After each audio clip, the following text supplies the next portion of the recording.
जय माता रानी की प्रिय भक्तजनों। नवरात्र के छठे दिन माँ कात्यायनी की पूजा की जाती है। आप सभी भक्तजनों पर सदैव सर्वदा माँ कात्यायनी का आशीर्वाद बना रहे। आप सभी को माँ कात्यायनी की हार्दिक शुभकामनाएं।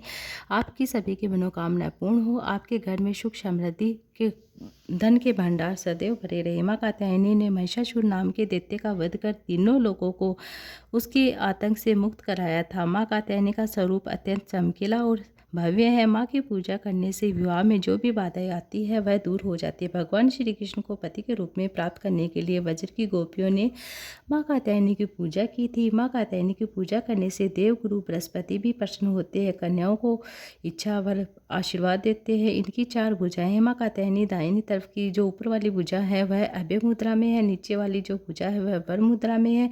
बाईं तरफ के ऊपर वाले हाथ में तलवार है। नीचे वाले हाथ में कमल पुष्प विराजमान है, सुशोभित है। उन्होंने धारण किया हुआ है। माँ का वाहन शेर है। माँ का रंग पीला है और आज के दिन माँ को केले तथा शहद का भोग लगाया जाता है। आपके पास जो भी फल है आप नैवेद्य है उसका भोग लगा सकते हैं। आप सच्चे मन से माँ का जो भी भोग है आपके पास है वह लगा देते हैं। मैं सच्चे मन से माता से प्रार्थना कर लेते हैं।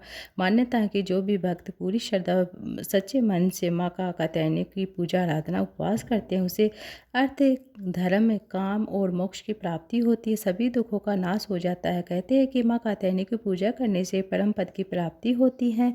अब सुनिए माँ कात्यायनी की पौराणिक अलौकिक कथा।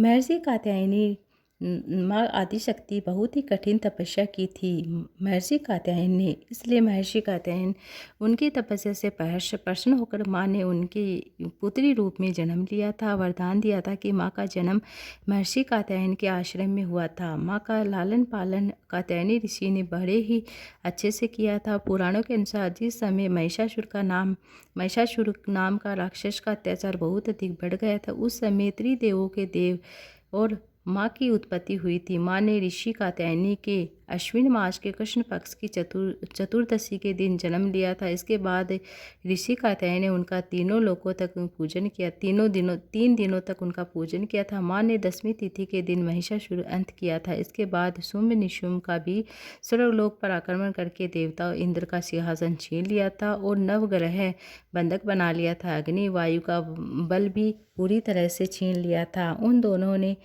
दोनों के देवताओं का अपमान करके उन्हें स्वर्ग से निकाल दिया गया था। इसके बाद सभी देवताओं ने माँ की स्तुति की। इसके बाद माँ ने शुंभ निशुंभ का अभय वध की करके देवताओं को उनके संकट से मुक्ति दिलाई थी। क्योंकि माँ ने देवताओं को यह वरदान दिया था कि वह संकट के समय उनकी अवश्य रक्षा करेगी। माँ कात्यायनी को ब्रजमंडल की अधिष्ठात्री देवी भी कहा जाता है। कहते हैं कि देवी कात्यायनी की कृपा से सभी काम पूरे हो जाते हैं। इन्हें वेद नामक स्थान पर पूजा जाता है। और वज्र की जो बालिकाएं हैं अपने प्राण प्रीतम श्री कृष्ण को पति के रूप में प्राप्त करने के लिए माँ कात्यायनी की पूजा आराधना की थी, व्रत प्रारंभ किया था। सारी गोपियों ने सुबह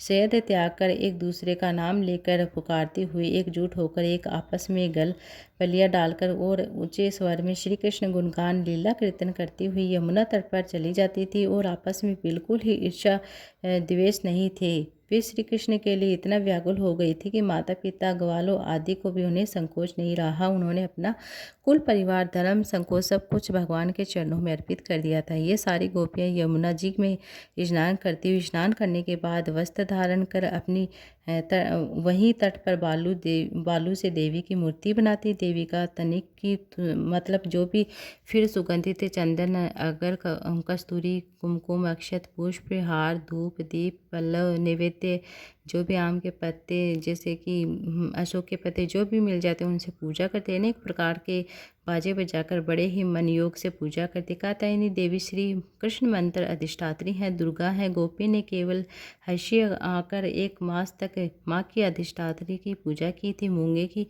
माला इस प्रकार मंत्र का 1 सहस्त्र जप करती थी। कहते हैं कि हे कात्यायनी, हे महामाई, हे महायोगिनी, हे अधिष्ठात्री, हे अधीश्वरी, आप नंद नंद श्री कृष्ण को हमारा पति बना दीजिए। हे देवी, हम आपके चरणों में नमस्कार करते हैं। गोपी सबसे पहले, क्योंकि वे सर्वस्व निवर छावर और करके श्री कृष्ण से प्रेम करते हैं। वज्रबालाओं द्वारा की गई यह निष्ठापूर्वक व्रत और पूजन से महामाया कात्यायनी प्रसन्न हो जाती। तब भगवान श्री कृष्ण ने उन सभी गोपियों से कहा कि हे बालाओं, तुम सभी साध्वी हो, तुम्हारा संकल्प, तुम्हारी कामना मुझे पता है, इसलिए अब तुम अपने अपने घर को वास चली जाओ, अपने अपने घर को चली जाओ। तुम मेरी पूजा करना चाहती हो तो मेरे साथ विहार करने के लिए जिस उद्देश्य से तुम सभी यह व्रत रखी हो, देवी कात्यायनी की पूजा, तुम्हारा यह मनोरथ आगामी शरद ऋतु की नवरात्रि में फलीभूत होगा। इस प्रकार कहा जाता है कि गोपियों को भगवान कृष्ण की प्राप्ति हुई थी। कात्यायनी का पूजा मंत्र ओम देवी कात्यायनी नमः है।